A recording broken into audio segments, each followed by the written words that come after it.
Hey, I'm Jen. In life, I've learned that adversity is a stranger to no one. The way we cope is a huge indicator of our character. We want to make choices from confidence, empowerment, and trust, instead of letting our circumstances control us. Let's talk about how. This is episode O, Our Value with Helen Moses. Hello, thank you for joining me on the podcast this week. I have a fabulous interview to share with you with Helen Moses. And before we get to that, let's do our segments. I've really been loving researching naming our emotions and why that's important and why we should do that. And I enjoy sharing those findings with you, especially because sometimes I don't always have examples of naming the emotion.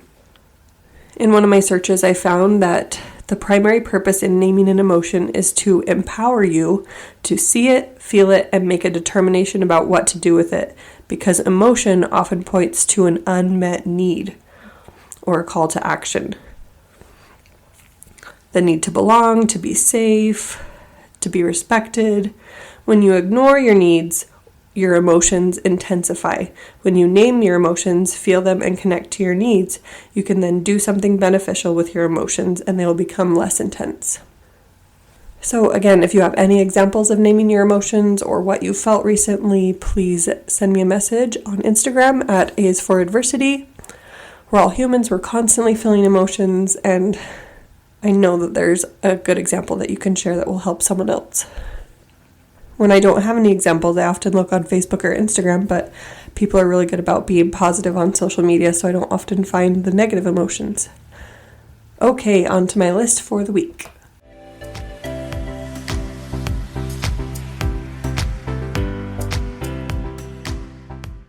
People are always asking me what my favorite quotes are, so I made a list of my current favorite ones.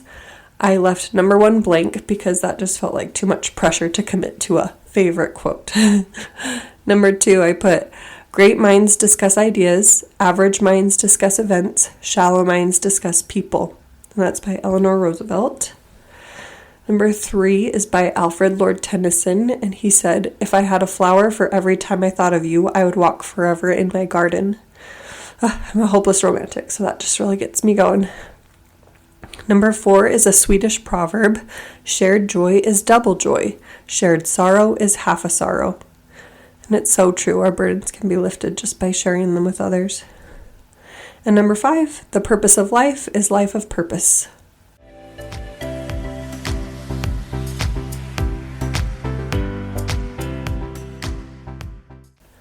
Okay, on to my interview. Hello, I am here with Helen Moses. If you wouldn't mind just introducing yourself to me and my listeners. Sure. Hi, everyone. I'm Helen Moses, as Jen just said, and I am in Raleigh, North Carolina. I call myself a voice and communication strategist, and that means I help people do anything from finding their voice and the confidence to speak up to preparing for a presentation or even a TEDx talk that they would like to give in the future and feel confident in doing it. Wow. Yeah, and I noticed in your bio too that you've given TED Talks as well. I haven't yet, but my first one is scheduled for June. So got it. I'm preparing for my first TEDx talk, and I've been coaching TEDx speakers for a while. Got it. Okay, that must have been what I'm remembering. And then my season right now currently is about empowerment. So I was wondering, with all your coaching on confidence, how do you think confidence and empowerment are related, or what are their differences? What an interesting question. Well, I would say when one feels empowered, one has just received a boost of confidence. Yeah, I think confidence is an ingredient in empowerment. Empowerment may have some other things like permission and access, purpose, and confidence is one of those ingredients as well. I think that's how I would answer that question. Yeah, I really like that. Yeah, again, that was one of the questions that just came to my mind as I was looking over your bio before this interview. And I think with empowerment, that's like the action part. You want to do something, like you said, that purpose. I like that word. And so confidence is that ingredient to get you there. So that's good. So, how would you say one would gain some confidence? I'm sure that's a common one. Well, that is a common one. And it's kind of a chicken and egg story or Mm, process, if you will. The being confident and doing things that look or sound more confident or make you look or sound more confident are kind of the two sides, and they walk their ways up in increments until they're both got at the it. same level. I remember this toy. We had this wooden toy when I was a childhood, in my childhood, and it was hung over a the door frame, and it was a little wooden bear. There were two ropes or string, big cables, cords that came through the bear, and if you just pulled the right cable and then the left one and then the right one and then the left one, and you just kept doing that, the bear would just inch its way up to the top, and then it would bump its head on the top, and then you could release I guess they're more like cords, release them, and the bear would slide all the way down to the bottom. So when I think of this process of gaining confidence, it requires some pulling on the right cord and some pulling on the left cord.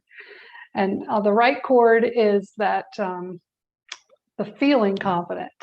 And sometimes you can feel confident, and then that makes the left cord of looking and sounding confident go up a notch. And then that makes you feel more confident. And then you look and sound more confident. But sometimes you need to start with some kind of technique, like how you use your voice, how you use your inflection or your tone to convey confidence, even if you're not completely feeling it. So you speak up and you use a confident tone, and then you realize, hey, that came across as confident. So that then pulls the string to make you feel more confident. And then you apply more of the technique, and then you feel more confident. And so it goes back and forth like that. Yeah, that's a really good visual. I really liked that. I was able to relate to that.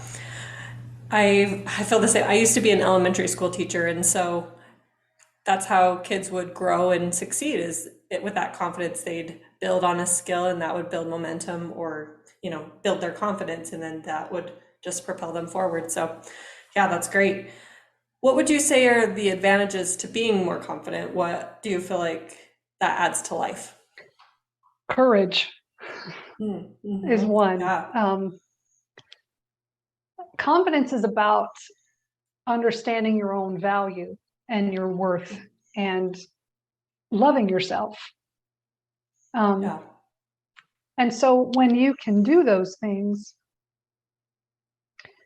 then honestly, I've just forgotten your question, but I'll finish this thought. When you can love yourself, feel the value of you, and know the value of your voice, then what does confidence give you? It gives you courage, but it also gives you this sense of knowing. I am worth something. I am worth a lot. I am priceless. So are you. So is everybody. I believe we were all created in the image of our Creator, and therefore we are all valuable, each and every one of us. So, and there's nothing we can do about it. And that's confidence. That's like true inner confidence. It's resting on that truth that there's nothing we can do. A therapist I was working with recently showed me this example of a dollar bill. She pulled it out and she said, "How much is this worth?" And I said, $1. And she said, "Okay, what if I fold it up? It's still worth $1. What if I crumple it up? It's still worth $1. What if I throw it on the floor? Still $1. What if I go and step on it and smoosh it down? It's still $1. It's still worth $1. There's nothing that has changed the value of it." And that's a wonderful analogy for this. So confidence is that knowing, and then that propels us to courage to speak up for something that we haven't felt confident enough to speak up about before, courage to ask for help. Confidence gives us a sense of security. It keeps anxiety down a little bit, even if we feel nervous or anxious about something new, which is normal. The confidence, the inner confidence, just is the source we go back to go, okay, I'm nervous, but that's okay because I've got this. Yeah, that's so neat. Tell us a little bit about working with clients and helping them find their voice. Do you have a specific example that comes to mind, or just a few takeaways maybe that my listeners could use to find their own voice? Sure. Well, I'm going to start with a story about myself, and then I'll talk about some clients. But this is a story I often tell, and it's a critical point in my journey as a business owner. Yeah. I was about 3 years into my business, and I was not making a profit, and I needed help. So I found a business coach that I decided I would hire. And I found myself then in this hot seat coaching position on one of those early on coaching calls. This was before Zoom was popular. So this was a conference call, just the phone. And I remember sitting at my dining room table with the phone on it, and she asked for a volunteer to be coached. And I was like, me, because I know what my problem is. I'm confident I know this problem. My problem is that if you just tell me how much I need to discount the prices for my next workshop, everything will be solved and my business will be profitable. And then she got me on the hot seat, and she said, when I said that, she said, well, what is it that you do again? I said, I help people sound confident when they speak. And I kind of was hesitant about it. She said, no, you don't. No, you can't. Because I haven't heard you sound confident when you speak. So that was the turning point. That was like the shame, the embarrassment, and all. Oh my gosh, it was awful. Yeah.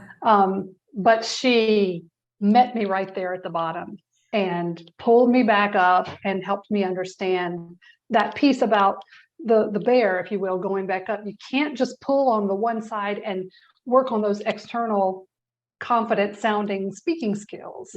You've got to do the internal work too. There's a balance. Yeah. And if you only work on one, the bear will not get to the top of the toy. So that was something I had to learn, and that was the way I learned it. And so she helped me learn that lesson very well. So I have a quote that I'll say, coming from that experience: you can't truly find your voice until you believe in your own value. Yeah. So other clients that I've had are finding their voices. They'll come to me, and one woman I'm thinking of in particular, who was is an executive in a bank, and she came up to me saying, I'm always inside my head, and I've just gotten more people who report to me. So sometimes I've got to give webinars to 1,000 people or more, presentations, and it's a large bank. And she was just like, I just feel like I need some help to feel the confidence in speaking up in this role and having people believe that I belong here. Right. And so we worked on the voices inside your head. That's a very common thing that people have is, these voices are telling me something, or I'm trying to pay attention to them and be present in this conversation or this presentation, and they're winning, and then I'm forgetting what I'm going to say, and I'm worried about what people are thinking, and I know they're judging me, and I just can't get out of my head. So I spend a lot of time with her, and I do spend a lot of time with other clients addressing that issue so that they can feel, again, from the inside, know their value, know they're worth it, know they deserve to be in that position, and just kind of walking in with that. I call it, sometimes clients can relate to this phrase, kind of wearing your cloak of value. So you're just walking in with that, knowing your value, and then that helps you find your voice for whatever the situation may be. Wow. Yeah, that's great. Yeah. And I love what you've said throughout all this, just even if you don't feel like it, just taking that step and doing it, and that builds as it works with the other side of the rope. So that's so good. Yeah, and that's so important, Jen, because so many times, even after I've worked so hard to build my confidence, and I am a confident person, there's still those times where I just don't want to do it. Mm-hmm. So knowing some steps you can take to look or sound confident, to act the part just a notch, not so much the fake it till you make it thing, because that I feel like that's too one-sided. But take the first step toward sounding confident and then build your way up. Yeah, and that's so great, especially hearing you say, I'm a confident person and I still have to do that. And so we look at people and we just assume that they're confident or more confident than they are, but they're probably just like us or more like us than we realize. Oh yeah. I mean, there might be someone out there that's never nervous, always feels confident. I haven't met them yet. And I'm certainly not one of them, but I have a lot of tools and tricks to help me deal with that. Yes, yeah. I love it. So what's one of your favorite inspirational quotes? Well, the one I picked for today, because I have a lot. Yes, of course. One of my favorite speakers, voices, is Maya Angelou. And part of what attracts me so much to her voice is that I know she spent a few years of her childhood not speaking. Yes. Because of violent act she witnessed, and she told people about it, and that person was killed, and the perpetrator was, and she felt that her voice had killed that man. Yes. Such a powerful story. And then she came back she brought her voice back, and that was such a gift for us. So this is actually from her book. Well, shoot, I didn't write that down. But it's To Kill a Mockingbird. Oh, okay. No, that's not it. I Know Why the Caged Bird Sings. That's it. Yep. That's it. You're good. That is the one I've read by her. So yes, it's from that. And there is no greater agony than bearing an untold story inside you.